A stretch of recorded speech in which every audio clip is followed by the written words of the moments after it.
The mind becomes tranquil when there is friendliness, compassion, gladness, equanimity in regards to what is joyful, painful, worthy or unworthy. Sutras 33 through to 39 give us a variety of practices. They're not spiritual practices. They're not spiritual practices because they're not about samadhi. They're not about insight into the true nature of things.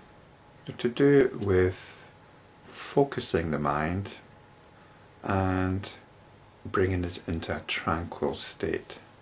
They are the remedy to having a scattered mind.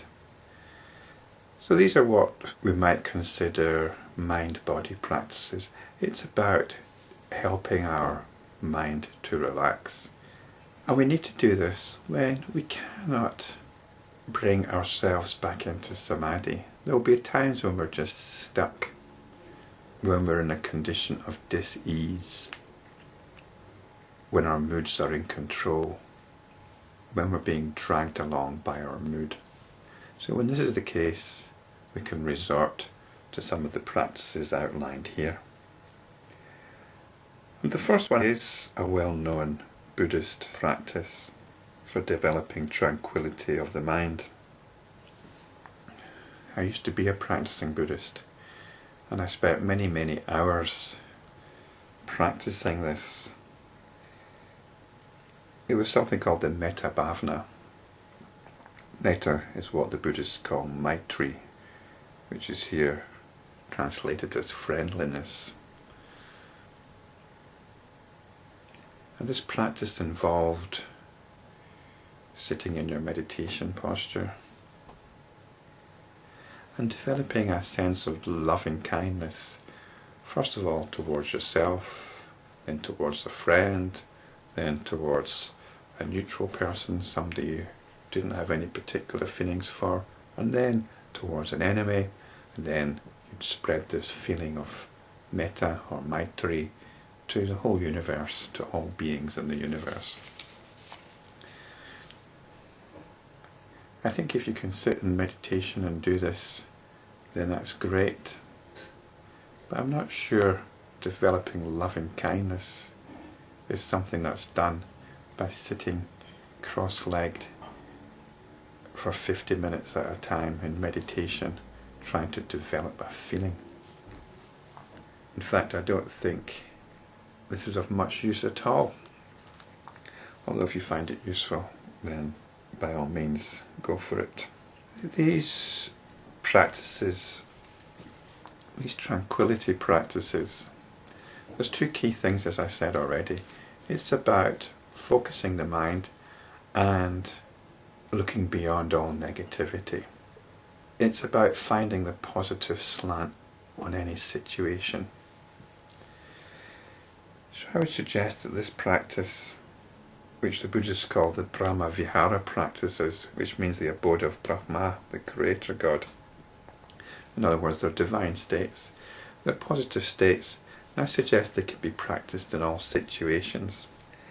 And the situations here are described as joyful or painful. So whether the situation is a happy situation or a miserable situation, whether it's what I've described here as worthy or unworthy, you look for the positive angle. Now, what I've described as worthy and unworthy are usually translated as meritorious or unmeritorious. The Indian mind, or certainly the ancient Indian mind, was very much concerned with acquiring merit through meritorious actions. This is like a karmic accountancy scheme. You do good actions so that you'll get a good rebirth. Your next life will be a good one.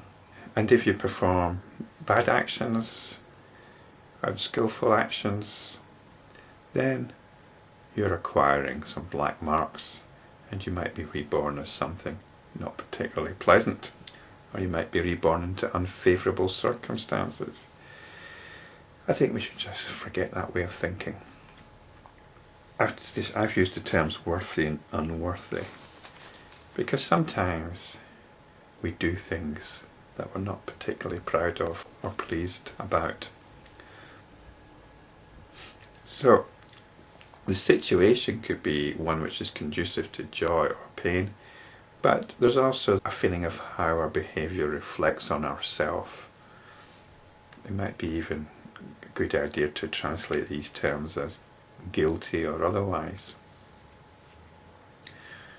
If we have a sense of guilt or shame or self-blame, or the opposite, we might puff ourselves up. Oh, I've done something good today. I gave a coin to a beggar. All these things are opportunities to practice this particular sutra. So the positive things we're looking to practice are friendliness, or loving kindness, or compassion. This is when you're working in the interest of somebody else rather than in your own self-interest. If you find a coin on the street, do you count yourself lucky and quickly pick the coin up and stick it in your pocket? Or do you give it to the beggar? Gladness. This is when you're happy when somebody else is happy. Rather than being resentful that somebody else has been lucky or successful, you can be glad that they're lucky or successful. If somebody in your office has got that promotion, are you happy that they've got the promotion? Or do you somehow feel resentment that, well, I do a much better job than him? Why didn't I get that promotion? And equanimity. Equanimity is the key one. This is when you're rising above any situation rather than simply reacting to it. We should be very careful not to confuse equanimity with indifference. What equanimity means is you act with no self-interest whatsoever.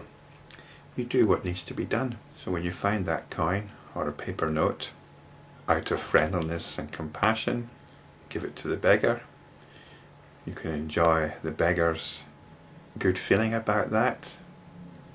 But what you don't do is pat yourself on the back and think, I did an act of compassion, I'm okay. You do it with equanimity. You do it with equanimity. That's what it's about. So equanimity is not about ignoring the beggar. It's not about ignoring the coin. It's about ignoring any tendencies to bolster your own ego.